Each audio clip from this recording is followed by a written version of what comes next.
ਵਾਹਿਗੁਰੂ ਜੀ ਕਾ ਖਾਲਸਾ ਵਾਹਿਗੁਰੂ ਜੀ ਕੀ ਫਤਿਹ। ਅਮਰੀਕਾ ਦੇ ਵਿੱਚ RCN ਤੇ ਸਪੈਕਟਰਮ ਕੇਬਲ ਨੈਟਵਰਕ ਰਾਹੀਂ, ਕੈਨੇਡਾ ਦੇ ਵਿੱਚੋਂ ਬੈਲ ਕੇਬਲ ਨੈਟਵਰਕ ਰਾਹੀਂ ਤੇ ਵਰਲਡ ਵਾਈਡ ਗਲੋਬਲ CPN, ਜਾਦੂ, ਸ਼ਾਵਾ TV, roku, TV84 ਦੀ ਵੈਬਸਾਈਟ ਤੋਂ ਆਨਲਾਈਨ ਸਟ੍ਰੀਮਿੰਗ ਜਾਂ ਫਿਰ ਫੇਸਬੁੱਕ ਰਾਹੀਂ ਸਾਡੇ ਨਾਲ ਜੁੜੇ ਹੋਏ ਸਾਰੇ ਦਰਸ਼ਕਾਂ ਦਾ ਮੈਂ ਅਮਰਵੀਰ ਸਿੰਘ ਅੱਜ ਦੇ ਪ੍ਰੋਗਰਾਮ ਵਿੱਚ ਤਹਿ ਦਿਲੋਂ ਸਵਾਗਤ ਕਰਦਾ। ਵਿਊਅਰਸ, ਅੱਜ ਅਸੀਂ ਇੱਕ ਖਾਸ ਵਿਸ਼ੇ ਬਾਰੇ ਗੱਲਬਾਤ ਕਰਾਂਗੇ। ਇੱਕ ਅਹਿਮ ਪੱਤਰਕਾਰ, ਕੰਨੜ ਜ਼ੁਬਾਨ ਦੀ ਅਹਿਮ ਪੱਤਰਕਾਰ ਗੌਰੀ ਲੰਕੇਸ਼, ਜਿਨ੍ਹਾਂ ਦਾ ਲੰਘੀ ਮੰਗਲਵਾਰ ਨੂੰ ਬੈਂਗਲੁਰੂ ਦੇ ਵਿੱਚ ਉਹਨਾਂ ਦੇ ਘਰ ਦੇ ਬਾਹਰ ਕਤਲ ਕਰ ਦਿੱਤਾ ਗਿਆ।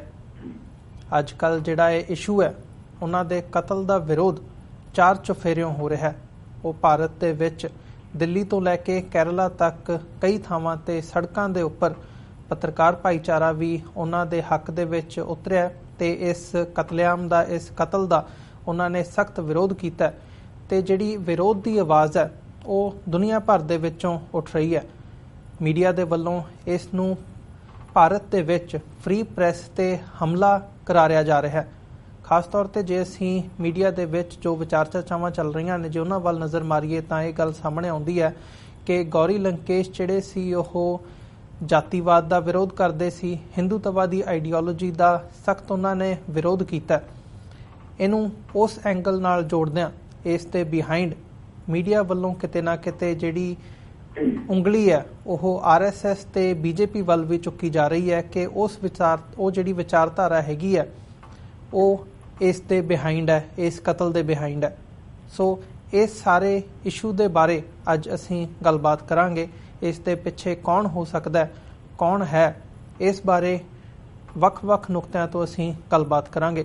ਇਹ ਸਾਰੀ ਗੱਲਬਾਤ ਦੇ ਲਈ ਅੱਜ ਸਾਡੇ ਨਾਲ ਦਿੱਲੀ ਤੋਂ ਉੱਘੇ ਪੱਤਰਕਾਰ ਸਰਦਾਰ ਗੁਰਚਰਨ ਸਿੰਘ ਬੱਬਰ ਫੋਨ ਲਾਈਨ ਤੇ ਜੁੜ ਚੁੱਕੇ ਨੇ। ਆਓ ਉਹਨਾਂ ਨਾਲ ਮਿਲ ਕੇ ਅੱਜ ਦੀ ਵਿਚਾਰ ਚਰਚਾ ਦੀ ਸ਼ੁਰੂਆਤ ਕਰਦੇ ਹਾਂ। ਹਾਂਜੀ ਬੱਬਰ ਸਾਹਿਬ, ਤੁਹਾਡਾ ਸਵਾਗਤ ਹੈ ਜੀ ਅੱਜ ਦੇ ਪ੍ਰੋਗਰਾਮ ਦੇ ਵਿੱਚ। ਵਾਹਿਗੁਰੂ ਜੀ ਕਾ ਖਾਲਸਾ ਵਾਹਿਗੁਰੂ ਜੀ ਕੀ ਫਤਿਹ। ਵਾਹਿਗੁਰੂ ਜੀ ਕੀ ਫਤਿਹ। ਬੱਬਰ ਸਾਹਿਬ, ਸਾਰਿਆਂ ਤੋਂ ਪਹਿਲਾਂ ਸ਼ੁਰੂਆਤ ਕਰੀਏ ਕਿ ਜਿਹੜਾ ਇਹ ਕਤਲ ਹੋਇਆ, ਹਾਲਾਂਕਿ ਇਹ ਕੋਈ, ਜਦੋਂ ਅਸੀਂ ਫ੍ਰੀ ਪ੍ਰੈਸ ਤੇ ਹਮਲੇ ਦੀ ਗੱਲ ਕਰਦੇ ਹਾਂ, ਇਹ ਕੋਈ ਪਹਿਲੀ ਘਟਨਾ ਨਹੀਂ ਹੈਗੀ ਇੱਦਾਂ ਦੀ। ਜਿਹੜੀਆਂ ਆਵਾਜ਼ਾਂ ਭਾਰਤ ਦੇ ਵਿੱਚ ਇੱਕ ਨਿਰਪੱਖ ਸੋਚ ਨੂੰ ਦਰਪੇਸ਼ ਸੀਗੀਆਂ, ਉਸ ਨੂੰ ਫੋਲੋ ਕਰਦੀਆਂ ਸੀ ਤੇ ਉਸ ਦੇ ਉੱਤੇ ਚੱਲਦਿਆਂ ਜਿਨ੍ਹਾਂ ਦੀ ਜਾਨ ਗਈ ਹੈ, ਇਹਨਾਂ ਨੂੰ ਪਹਿਲਾਂ ਵੀ ਇੱਦਾਂ ਦੀਆਂ ਕਈ ਘਟਨਾਵਾਂ ਨੇ ਜਿਹੜੀਆਂ ਉਹ ਸਾਹਮਣੇ ਆ ਚੁੱਕੀਆਂ ਨੇ। ਸੋ ਓਵਰਆਲ ਇਸ ਕਤਲ ਨੂੰ ਤੁਸੀਂ ਕਿਸ ਸੰਦਰਭ ਦੇ ਵਿੱਚੋਂ ਦੇਖਦੇ ਹੋ? ਤੇ ਖਾਸ ਤੌਰ ਤੇ ਜਿਵੇਂ ਮੈਂ ਗੱਲ ਕੀਤੀ ਹੈ ਵੀ ਮੀਡੀਆ ਵੱਲੋਂ ਕਿਤੇ ਨਾ ਕਿਤੇ ਇਸ ਦੇ ਪਿੱਛੇ RSS ਤੇ BJP ਦਾ ਹੱਥ ਦੇਖਿਆ ਜਾ ਰਿਹਾ ਹੈ, ਉਸ ਬਾਰੇ ਤੁਸੀਂ ਕੀ ਕਹਿਣਾ ਚਾਹੋਗੇ? ਅਮਰਵੀਰ ਜੀ, ਗੌਰੀ ਲੰਕੇਸ਼ ਇੱਕ ਸੀਨੀਅਰ ਪੱਤਰਕਾਰ, ਉਹਦਾ ਬੜਾ ਨਾਂ ਸੀ ਔਰ ਉਸਨੇ ਗਰਾਊਂਡ ਵਰਕ ਤੇ ਜ਼ਮੀਨੀ ਜਿਹੜਾ ਕੰਮ ਹੈ ਬਹੁਤ ਜ਼ਿਆਦਾ ਕੀਤਾ ਜੀ। ਉਸਦੀ ਪਹਿਚਾਣ ਪੂਰੇ ਦੇਸ਼ ਦੇ ਵਿੱਚ ਸੀ। ਉਹ ਇਹ ਜਿਹੜਾ ਗੌਰੀ ਲੰਕੇਸ਼ ਦਾ ਕਤਲ ਹੋਇਆ ਹੈ, ਇਹ ਅਭਿਵਿਅਕਤੀ ਦੀ ਆਜ਼ਾਦੀ ਤੇ ਸਿੱਧਾ ਹਮਲਾ ਹੈ। ਇਹ ਪੱਤਰਕਾਰਾਂ ਨੂੰ ਇੱਕ ਸਿੰਪਲ ਕਤਲ ਨਹੀਂ ਜੀ। ਗੌਰੀ ਦਾ ਕਤਲ ਇੱਕ ਵਿਚਾਰਧਾਰਾ ਦਾ ਕਤਲ ਹੈ। ਇਹ ਬਾਕੀ ਲੋਕਾਂ ਨੂੰ ਡਰਾਉਣ ਦਾ ਕਤਲ ਹੈ, ਬਾਕੀ ਲੋਕਾਂ ਨੂੰ ਚੁੱਪ ਕਰਾਉਣ ਵਾਸਤੇ ਕਤਲ ਹੈ, ਬਾਕੀ ਲੋਕਾਂ ਦੀ ਜ਼ੁਬਾਨ ਤੇ ਤਾਲਾ ਲਗਾ ਕੇ ਉਹਨਾਂ ਦੀ ਕਲਮ ਨੂੰ ਬੰਦ ਕਰਨ ਵਾਸਤੇ ਇਹ ਕਤਲ ਹੈ ਜੀ।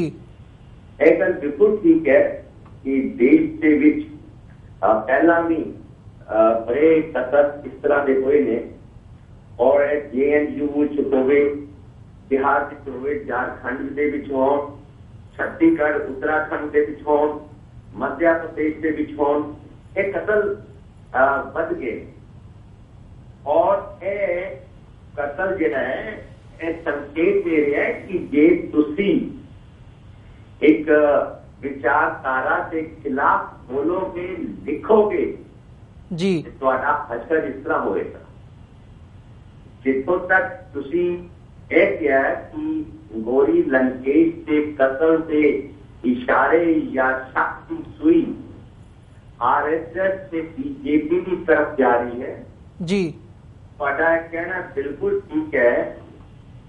ਦੇਸ਼ ਭਰ ਦੇ ਵਿੱਚ सारे पत्रकारां की राय बनती जा रही है कि गौरी लंकेश का कत्ल हिंदूवादी संगठन से वल इशारा करता है जी। और ये सारे पत्रकार और जीवी लोग बेस्पष्ट शब्दां दे विच गौरी लंकेश के कत्ल नूं बीजेपी और आरएसएस नाल साफ संकेत दे रहे जी। वो ये भी गल बड़ी साफ है कि गौरी लंकेश जिहड़ा अपना एक वीकली न्यूज़पेपर चलाती थी, ये लोग कोई सरकारी एडवर्टाइजमेंट नहीं लेते थे जी। ये लोग 30-40 लोगों का एक ग्रुप था और गौरी लंकेश की कलम थी काफी तिखी थी और इस गौरी लंकेश नूं बीजेपी के एक बड़े लीडर से मानहानि के मामले के विच भी 6 महीने की सजा हुई थी जी। और यह सब जग जाहिर है कि एक कत्ल जो है संकेत दे रहे हैं कि चुप हो जाओ या साडी गल का विरोध ना करो वरना हशर गौरी लंकेश वर्गा होएगा। यह माहौल बन गया है इस वक्त जी। ਬੱਬਰ ਸਾਹਿਬ, ਜਿਵੇਂ ਤੁਸੀਂ ਗੱਲ ਕੀਤੀ ਹੈ ਕਿ ਇਸ਼ਾਰਾ ਜਿਹੜਾ ਇਹ ਆਰਐਸਐਸ ਬੀਜੇਪੀ ਵੱਲ ਹੋ ਰਿਹਾ ਹੈ ਉਹ ਕਿਤੇ ਨਾ ਕਿਤੇ ਸਹੀ ਜਾਪਦਾ ਹੈ ਤੇ ਜਦੋਂ ਅਸੀਂ ਇਹਨੂੰ ਵੱਡੇ ਸੰਦਰਭ ਦੇ ਵਿੱਚ ਦੇਖਦੇ ਹਾਂ, ਭਾਰਤ ਦੇ ਵਿੱਚ ਜਿਸ ਹਿਸਾਬ ਨਾਲ ਵਿਰੋਧੀ ਜਿਹੜੀਆਂ ਆਵਾਜ਼ਾਂ ਨੇ ਉਹ ਸਟੇਟ ਦੇ ਖਿਲਾਫ ਹੋਣ ਜਾਂ ਇੱਕ ਜਿਹੜੀ ਪਰਟੀਕੂਲਰ ਆਈਡੀਓਲੋਜੀ ਹੈਗੀ ਹੈ ਉਹਦੇ ਖਿਲਾਫ ਜਿਹੜੀਆਂ ਆਵਾਜ਼ਾਂ ਬੋਲਦੀਆਂ ਨੇ, ਲਿਖਦੀਆਂ ਨੇ, ਉਹਨਾਂ ਨੂੰ ਦਬਾਉਣ ਦੀ ਕੋਸ਼ਿਸ਼ ਕੀਤੀ ਜਾ ਰਹੀ ਹੈ, ਤਾਂ ਜਿਸ ਹਿਸਾਬ ਦਾ ਗਰਾਊਂਡ ਦੇ ਉੱਪਰ ਇਸ ਸਥਿਤੀ ਨੂੰ ਮੁੱਖ ਰੱਖਦਿਆਂ ਮਾਹੌਲ ਬਣਿਆ ਹੋਇਆ, ਪਿਛਲੇ ਸਮੇਂ ਦੇ ਵਿੱਚ ਇਹ ਕਾਫੀ ਜਿਹੜਾ ਹੈਗਾ ਉਹ ਡਿਟੀਰੀਓਰੇਟ ਹੋਇਆ। ਸੋ ਆਉਣ ਵਾਲੇ ਸਮੇਂ ਦੇ ਵਿੱਚ ਤੁਸੀਂ ਕੀ ਐਕਸਪੈਕਟ ਕਰਦੇ ਹੋ ਕਿ ਇਹਨੂੰ ਕਿਸੇ ਹਿਸਾਬ ਨਾਲ ਟੈਕਲ ਕੀਤਾ ਜਾ ਸਕਦਾ ਹੈ? ਜਿਵੇਂ ਅੱਜ ਵਿਰੋਧ ਪ੍ਰਦਰਸ਼ਨ ਵੀ ਹੋ ਰਹੇ ਨੇ, ਕਿਤੇ ਨਾ ਕਿਤੇ ਇੱਕ ਜਾਗਰੂਕਤਾ ਦੀ ਗੱਲ ਵੀ ਹੈਗੀ ਹੈ, ਉਸ ਆਈਡੀਓਲੋਜੀ ਦੇ ਖਿਲਾਫ ਲੜਨ ਵਾਲਿਆਂ ਦੀ ਜਿਹੜੀ ਲਾਈਨ ਹੈ ਉਹ ਵੀ ਦੇਖਣ ਨੂੰ ਮਿਲ ਰਹੀ ਹੈ, ਜਾਂ ਇਹ ਸਥਿਤੀ ਆਉਣ ਵਾਲੇ ਸਮੇਂ ਦੇ ਵਿੱਚ ਦੋਵੇਂ ਆਈਡੀਓਲੋਜੀਜ਼ ਨੂੰ ਲੈ ਕੇ ਟਕਰਾਅ ਦੇ ਵੱਲ ਵੱਧਦੀ ਨਜ਼ਰ ਆਉਂਦੀ ਹੈ? ਜੀ देखो, इस देश के विच हुण जिहड़ी गल है वो विचारधारा लैके बड़ी साफ है और एक तबाही की तरफ जा रही है गल, एक टकराव की तरफ देश भर दे विच गल जा रही है, क्योंकि विचारधारा जब बदलती है, विचारधारा जब टकराव रहती है, उस वक्त देश पे टुटदे हैं जी। देश जिहड़े ने वो दंगे फसादां वाल वध जांदे ने। हुण तुसीं जिहड़ी टैकल करन दी गल कह रहे हो कि किस तरह टैकल किया जा सकता है, टैकल करने वाली गल, हैंडल करने वाली गल तां दूर की गल है अमरवीर जी। हुण गल है कि जे तुसीं राम मंदिर के खिलाफ लिखोगे ते पिटोगे और जे तुसीं गौ रक्षक स्वयं सेवकां के खिलाफ बोलोगे तो पिटोगे, तुहाडी पिटाई होनी होनी जी। जब तुसीं अपनी मर्जी का खाना खाओगे ते तुहानू लोग कुटणगे, वो लोग नहीं होंगे, वो एक विचारधारा के नाल जुड़े हुए गुंडे होंगे जी। और जे तुसीं बंदे मातरम नहीं बोलोगे तां तुहाडी पिटाई होनी। एक माहौल है, माहौल बन गया है। ये एक विचारधारा जबरन लोगों से थोपी जा रही और जितना विरोध हो रहा है, पर जितना विरोध होना चाहिए है उतना विरोध हाल नहीं निकल के आ रहा जी। लोग डरे हुए हैं। जब कोई हुण इस दौर के विच कावां नूं मੱਝਾਂ नूं लैके किथे जाएगा ते रस्ते विच गड्डी रोक के तुहाडी पिटाई होनी ही होनी। ਤੇ ਜੇ ਤੁਸੀਂ ਭਾਰਤ ਮਾਤਾ ਦੀ ਜੈ ਬੋਲਦੇ ਜੀ ਤੇ ਤੁਹਾਨੂੰ ਉਹਨਾਂ ਨੇ ਪਬਲਿਕਲੀ ਜੰਮ ਕੇ ਪੁੱਛਣਾ ਤੇ ਦੇਸ਼ ਧਰੋਹੀ ਦਾ ਵੀ ਤੁਹਾਨੂੰ ਤਕਮਾ ਦੇਣਾ। ਏਦਾਂ ਦਾ ਇੱਕ ਵਾਤਾਵਰਨ ਦੇਸ਼ ਵਿੱਚ ਬਣ ਗਿਆ ਹੈ। ਹੈਂਡਲ ਕਰਨ ਵਾਲੀ ਗੱਲ ਤਾਂ ਦੂਰ ਦੀ ਹੈ, ਕੰਟਰੋਲ ਕਰਨ ਵਾਲੀ ਗੱਲ ਤਾਂ ਦੂਰ ਦੀ ਹੈ। ਆਹ ਮਾਹੌਲ ਹੁਣ ਸ਼ੁਰੂ ਹੋਇਆ और इसका ਜਿਹੜਾ सिलसिला है वो रुकन वाला या थमन वाला बहुत जल्दी नहीं है जी। हालांकि बड़ा कुछ होना है जिससे संकेत ने गोरी लंकेश से कतल संकेत है हालांकि तुसी मान के चलो गल्लां शुरू हुईਆਂ ने जी हैंडल ਕਰਨ ਦੀਆਂ ਜਾਂ ਟੈਕਲ ਕਰਨ ਦੀਆਂ ਗੱਲਾਂ ਨਹੀਂ ਹੈਗੀਆਂ ਜੀ।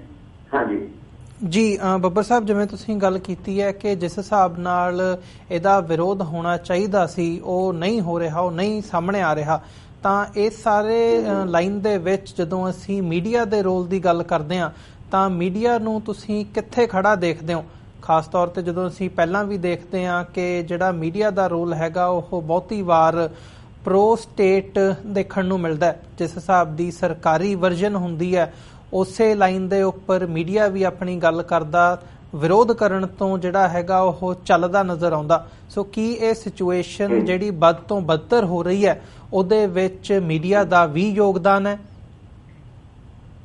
ਦੇਖੋ, ਮੈਂ ਇੱਕ ਗੱਲ, ਕਿਉਂਕਿ ਮੈਂ ਪਿਛਲੇ 35-40 ਸਾਲਾਂ ਤੋਂ ਜਰਨਲਿਜ਼ਮ ਵਿੱਚ ਹਾਂ ਜੀ, ਔਰ ਮੈਂ 3 ਅਖਬਾਰਾਂ ਚਲਾਉਣਾ ਤੇ ਮੈਨੂੰ ਪਤਾ ਹੈ ਕਿ ਅਖਬਾਰਾਂ ਕਿਸ ਤਰ੍ਹਾਂ ਚੱਲਦੀਆਂ ਨੇ। ਮੀਡੀਆ ਵਾਲਿਆਂ ਨੂੰ ਜਿਹੜੇ ਮਾਲਕ ਨੇ ਚੈਨਲਾਂ ਦੇ ਔਰ ਜਿਹੜੇ ਅਖਬਾਰਾਂ ਦੇ ਮਾਲਕ ਨੇ ਉਹ ਇਸ ਦੌਰ ਦੇ ਵਿੱਚ ਸਰਕਾਰਾਂ ਦੇ ਅੱਗੇ ਘੁਟਨੇ ਟੇਕ ਕੇ ਬੈਠੇ ਨੇ ਜੀ।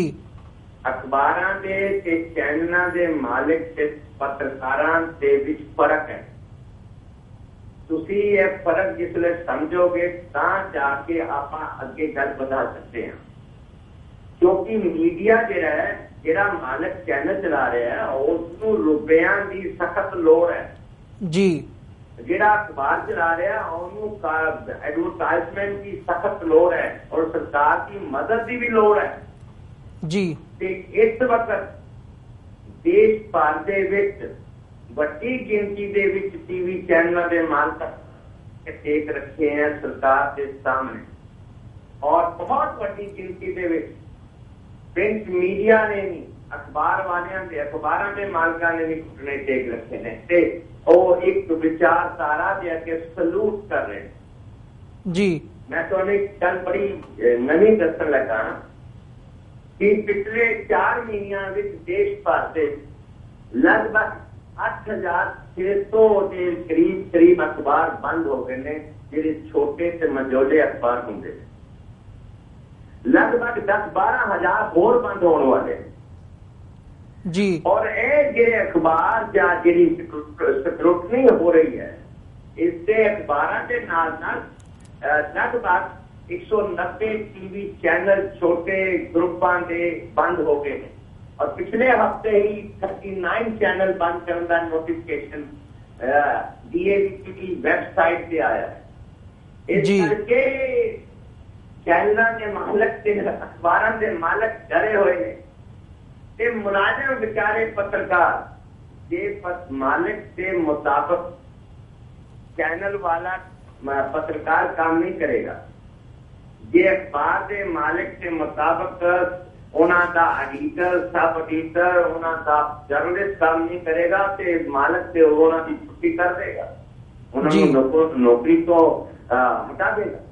ਇਸ ਕਰਕੇ ਇਸ ਵਕਤ ਜਿਹੜੇ ਕੁਝ ਨਾਮੀ ਪੱਤਰਕਾਰ ਰਹੇ ਨੇ ਜਿਸ ਤਰ੍ਹਾਂ ਜਾਂ ਹੈਗੇ ਨੇ, ਜਿਸ ਤਰ੍ਹਾਂ ਰਵੀਸ਼ ਹੈ, ਬਰਖਾ ਦੱਤ ਹੈ, ਦਲੀਪ ਸਰਦਸਾਈ ਹੈ, ਇਹਨਾਂ ਦੇ ਉੱਤੇ ਵੀ ਖਤਰਾ ਮੰਡਰਾ ਰਿਹਾ ਜੀ। ਰਵੀਸ਼ ਤੇ ਉਹਦੇ ਦਲੀਪ ਦੇ ਚੈਨਲ ਬੰਦ ਹੋ ਗਏ, ਬਰਖਾ ਨੂੰ ਵੀ ਕੰਮ ਉਹਦਾ ਘੱਟ ਗਿਆ ਕਾਫੀ। ਰਵੀਸ਼ ਇੱਕ ਚੈਨਲ ਦੇ ਉੱਤੇ ਹੈਗਾ, ਉਸਦੇ ਉੱਤੇ ਵੀ ਇਸ ਵਕਤ ਬੜਾ ਦਬਾਅ ਹੈ। ਇਸ ਵਕਤ ਮੀਡੀਆ ਜਿਹੜਾ ਹੈ ਉਹ ਇੰਡੀਪੈਂਡੈਂਟ ਕਹਿਣਾ ਬੜੀ ਵੱਡੀ ਗਲਤੀ ਹੋਏਗੀ, ਔਰ ਕਿਉਂਕਿ ਮੀਡੀਆ ਦੇ ਵੱਡੇ ਜਿਤਨੇ ਵੀ ਮਾਲਕ ਨੇ ਚੈਨਲਾਂ ਦੇ ਔਰ ਅਖਬਾਰਾਂ ਦੇ, ਉਹਨਾਂ ਨੂੰ ਪਤਾ ਹੈ ਕਿ ਇਸ ਵਕਤ ਜੇ ਅਸੀਂ ਕੁਛ ਵੀ ਕਿਹਾ ਤੇ ਸਾਡਾ ਚੈਨਲ ਵੀ ਬੰਦ ਹੋ ਜਾਏਗਾ, ਸਾਡੇ ਤੇ ਮੁਕੱਦਮੇ ਵੀ ਹੋ ਜਾਣਗੇ ਔਰ ਸਾਡਾ ਸਭ ਕੁਛ ਬੰਦ ਕਰਾ ਦੇਣਗੇ। ਇਸ ਕਰਕੇ ਮਾਹੌਲ ਜਿਹੜਾ ਹੈ और तुसी ये मन के चलो प्रिंट मीडिया का इलेक्ट्रॉनिक मीडिया का इस वक्त बड़ा नाजुक है जी। इसी करके जेडे बड़े चेहरे ने बड़े नामी इंस्टीट्यूशन है जैसे इंडियन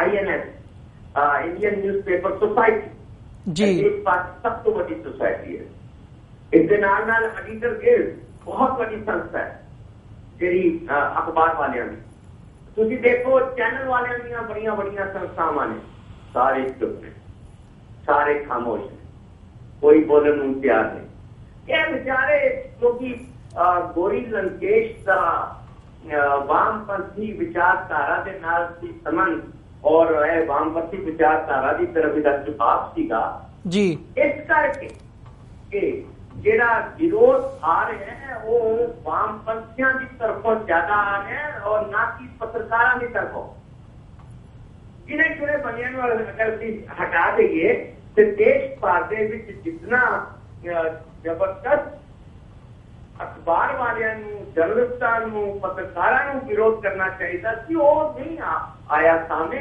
उसका कारण है कि अखबारों के और चैनलों के मालिकों की सोच जी है वो बदली हुई और सरकार पक्षी है जी ਬੱਬਰ ਸਾਹਿਬ ਬਿਲਕੁਲ ਕਿਤੇ ਨਾ ਕਿਤੇ ਇਹਦੇ ਅੰਸ਼ ਵੀ ਨੇ ਜਿਹੜੇ ਉਹ ਦੇਖਣ ਨੂੰ ਮਿਲਦੇ ਨੇ ਕਿ ਜਿਹੜੀ ਸਕਰੂਟਨੀ ਹੈਗੀ ਆ ਅਖਬਾਰਾਂ ਤੇ ਟੀਵੀ ਚੈਨਲਾਂ ਦੇ ਉੱਪਰ ਸਰਕਾਰੀ ਤੌਰ ਤੇ ਉਹ ਭਾਵੇਂ ਕੇਸ ਪਾਉਣ ਦੀ ਹੋਵੇ ਪਿਛਲੇ ਸਮੇਂ ਦੇ ਵਿੱਚ ਇਦਾਂ ਦੀਆਂ ਕਈ ਐਗਜ਼ਾਮਪਲਸ ਵੀ ਸਾਹਮਣੇ ਆਈਆਂ ਨੇ ਇੱਕ ਹੋਰ ਨੁਕਤਾ ਬੱਬਰ ਸਾਹਿਬ ਇਸ ਸਾਰੇ ਘਟਨਾਕ੍ਰਮ ਦੇ ਵਿੱਚ ਦੇਖਣ ਨੂੰ ਮਿਲ ਰਿਹਾ ਹੈ ਕਿ ਜਦੋਂ ਇਹ ਸਾਰਾ ਘਟਨਾਕ੍ਰਮ ਵਾਪਰਿਆ ਉਹ ਤੋਂ ਬਾਅਦ ਜਿਹੜਾ ਸੋਸ਼ਲ ਮੀਡੀਆ ਹੈਗਾ ਉਹਦੇ ਤੇ ਗੌਰੀ ਲੰਕੇਸ਼ ਨੂੰ ਬਹੁਤ ਬੁਰੀ ਤਰ੍ਹਾਂ ਟ੍ਰੋਲ ਵੀ ਕੀਤਾ ਜਾ ਰਿਹਾ ਹੈ ਜਿਹੜੇ ਵੱਡੇ ਵੱਡੇ ਨਾਮੀ ਜਿਹੜੇ ਬੰਦੇ ਹੈਗੇ ਆ ਉਹਨਾਂ ਵੱਲੋਂ ਟ੍ਰੋਲ ਕੀਤਾ ਜਾ ਰਿਹਾ ਹੈ ਇਹਦਾ ਕਾਰਨ ਤੁਸੀਂ ਕੀ ਸਮਝਦੇ ਹੋ ਕਿ ਇਹ ਜਿਹੜਾ ਨੈਰੇਟਿਵ ਹੈਗਾ ਜਾਂ ਜਿਹੜੀ ਵਿਚਾਰ ਚਰਚਾ ਹੈਗੀ ਹੈ ਇਹ ਸਾਰੀ ਘਟਨਾ ਤੋਂ ਬਾਅਦ ਉਹਨੂੰ ਟਰੈਕ ਤੋਂ ਹਟਾਉਣ ਦੀ ਦਿਸ਼ਾਹੀਨ ਕਰਨ ਦੀ ਇੱਕ ਸਾਜ਼ਿਸ਼ ਹੈਗੀ ਹੈ ਜਾਂ ਕੋਸ਼ਿਸ਼ ਹੈਗੀ ਹੈ ਜਾਂ ਕੀ ਇਹਦੇ ਪਿੱਛੇ ਕੀ ਕਾਰਨ ਹੈ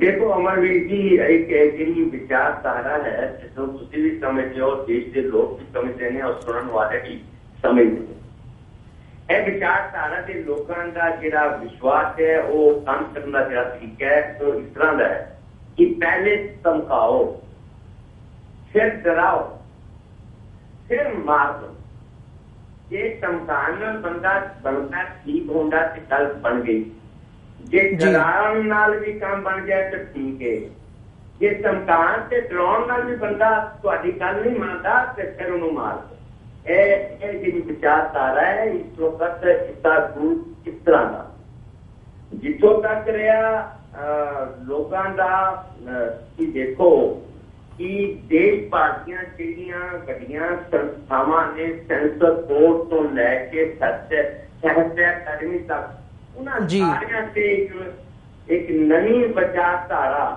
एक ऐसी विचारधारा जिससे उसे लोग कट्टर पंथी ही तुसी कह सकते हो उन्हों का कब्जा हो गया ते तुसी देखो फिल्म इंडस्ट्री के विच देखो सेंसर बोर्ड से RSS के बंदियां का कब्जा साहित्य अकादमी के विच RSS वाले का कब्जा एक विचारधारा से लोगों का कब्जा है जी इसका ही एक नतीजा है जिदा मस्जिदां दे स्पीकरां नूं लैके रोला पै जांदा है मदरसियां नूं लैके रोला पै जांदा है कब्रिस्तानां नूं लैके विरोध शुरू हो जाता है RTI लगाने वाले एक्टिविस्ट लोगों नूं कतल किया जाता है सोशल वर्कर जिहड़े ने उन्हां नूं तुसीं पूरी तरह झूठे मामलिਆਂ ਦੇ ਵਿੱਚ जेलों के विच घूस देंदे हो एक विचारधारा जिहड़ी है इस वक्त उसने कब्जा करते जी मैं यह कहना कि इस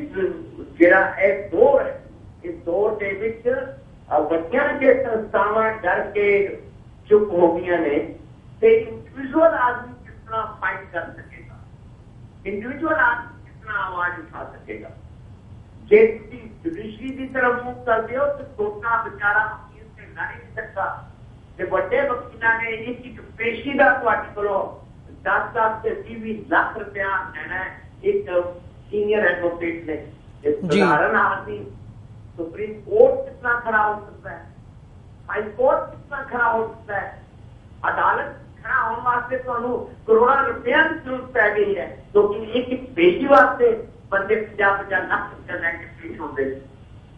इस करके लड़ाई के लिए हुण बड़े रूप के सामने आ रही है, और ये कोई सोचे कि यह लड़ाई बड़ी छोटी है, गलतफहमी विच नहीं, क्योंकि यह विचारधारा की लड़ाई है। पहला 1947 के सवारा होया जी बुनियाद जो विचारधारा देश के हर हिस्से में एक नई लड़ाई चल रही है, एक विशेष विचारधारा से दूसरा पक्ष जो है वो बड़ा कमजोर है, बड़ा कमजोर है, वो लड़न जोगा नहीं है इस वक्त, ताकत नहीं है, उससे कोई ताकत है, उससे कोई चैनल नहीं है, उससे कोई अखबार नहीं है। लड़ाई किसकी है? लड़ाई किसकी है कि जो विरोध कर रहे हैं वो अपराध, वो क्रिमिनल है, वो देश को तोड़न वाले नहीं, और जो चैनल के उससे बोल रहे हैं, जो अखबार में बोल रहे हैं, जो सरकारी मंचा के बोल रहे हैं, वो देश भक्त है जी। जो नवा दौर है उसका कारण है गोरी लंकेश का कतल जी। ਬੱਬਰ ਸਾਹਿਬ, ਇੱਕ ਤਾਂ ਤੁਹਾਡੀ ਆਵਾਜ਼ ਦੇ ਵਿੱਚ ਥੋੜੀ ਜਿਹੀ ਡਿਸਟਰਬੈਂਸ ਆ ਰਹੀ ਹੈ, ਤੁਸੀਂ ਮੇਬੀ ਸਪੀਕਰ ਫੋਨ ਵਗੈਰਾ ਨਾ ਔਨ ਕੀਤਾ ਹੋਵੇ, ਉਹ ਇੱਕ ਵਾਰੀ ਜੀ।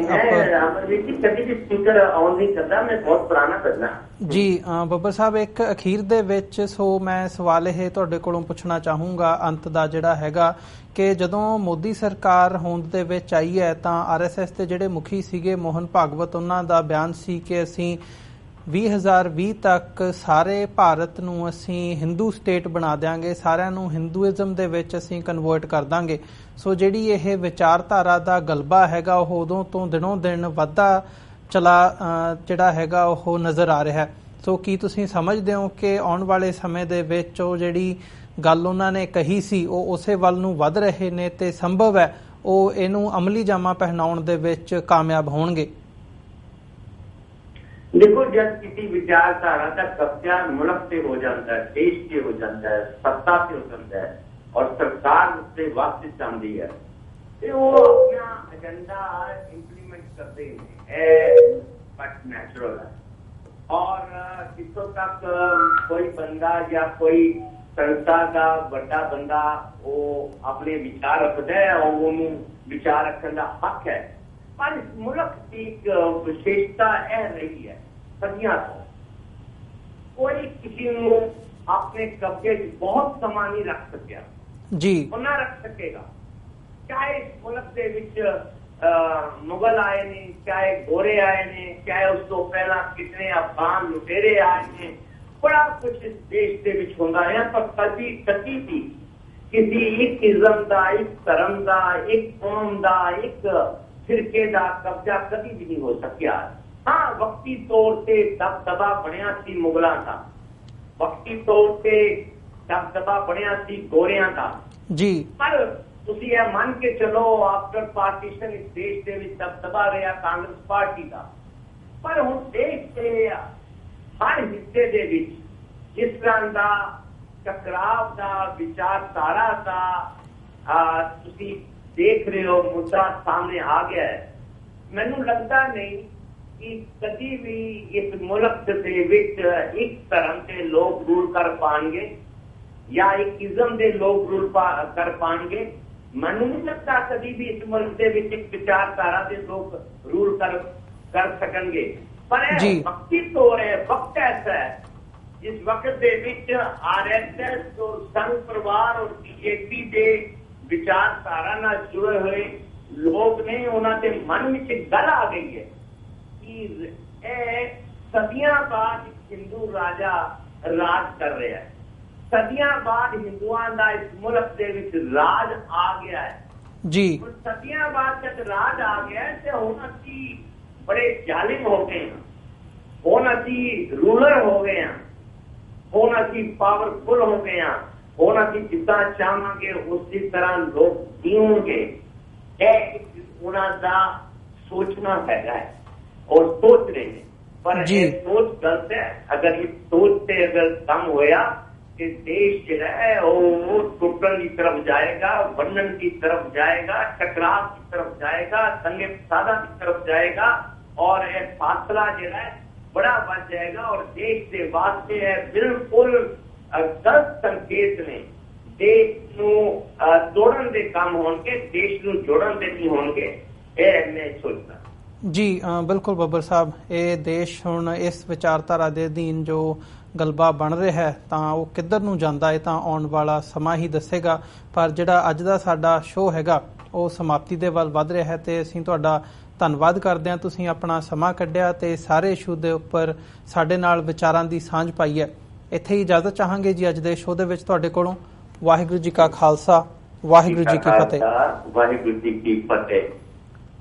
ਵਿਊਅਰਸ, ਅਸੀਂ ਉਮੀਦ ਕਰਦੇ ਹਾਂ ਕਿ ਅੱਜ ਦੀ ਜਿਹੜੀ ਸਾਡੀ ਗੱਲਬਾਤ ਸੀ ਦਿੱਲੀ ਤੋਂ ਉੱਘੇ ਪੱਤਰਕਾਰ ਸਰਦਾਰ ਗੁਰਚਰਨ ਸਿੰਘ ਬੱਬਰ ਨਾਲ ਉਹ ਤੁਹਾਨੂੰ ਪਸੰਦ ਆਈ ਹੋਵੇਗੀ। ਸੋ ਜਾਂਦੇ ਜਾਂਦੇ ਅੰਤ ਦੇ ਵਿੱਚ ਤੁਹਾਡੇ ਚਰਨਾਂ ਦੇ ਵਿੱਚ ਬੇਨਤੀ ਵੀ ਕਰਦੇ ਹਾਂ ਕਿ TV84 ਨੂੰ ਡੋਨੇਟ ਕਰਨ ਦੇ ਲਈ ਤੁਸੀਂ ਸਾਡੀ ਵੈਬਸਾਈਟ ਤੇ ਜਾ ਕੇ ਸਾਨੂੰ ਡੋਨੇਟ ਕਰ ਸਕਦੇ ਹੋ www.tv84.tv। ਜੇ ਚੈੱਕ ਰਾਹੀਂ ਡੋਨੇਸ਼ਨਸ ਦੇਣੀਆਂ ਚਾਹੁੰਦੇ ਹੋ ਤਾਂ TV84 ਦੇ ਨਾਮ ਦਾ ਚੈੱਕ ਬਣਾ ਕੇ ਸਾਨੂੰ ਸਾਡੇ ਐਡਰੈਸ ਤੇ ਤੁਸੀਂ ਭੇਜ ਸਕਦੇ ਹੋ 3601 37th Avenue, Long Island City, New York 11101। Website ਇੱਕ ਵਾਰ ਫਿਰ ਰਿਪੀਟ ਕਰਦੇ ਹਾਂ www.tv84.tv। ਇਸੇ ਦੇ ਨਾਲ ਵਿਊਅਰਸ ਅਸੀਂ ਅੱਜ ਦਾ ਪ੍ਰੋਗਰਾਮ ਇੱਥੇ ਹੀ ਸਮਾਪਤ ਕਰਦੇ ਹਾਂ। ਕੱਲ੍ਹ ਨੂੰ ਦੁਬਾਰਾ ਤੁਹਾਡੇ ਨਾਲ ਫਿਰ ਮੁਲਾਕਾਤ ਹੋਵੇਗੀ। ਇਜਾਜ਼ਤ ਦਿਓ ਜੀ। ਵਾਹਿਗੁਰੂ ਜੀ ਕਾ ਖਾਲਸਾ, ਵਾਹਿਗੁਰੂ ਜੀ ਕੀ ਫਤਿਹ।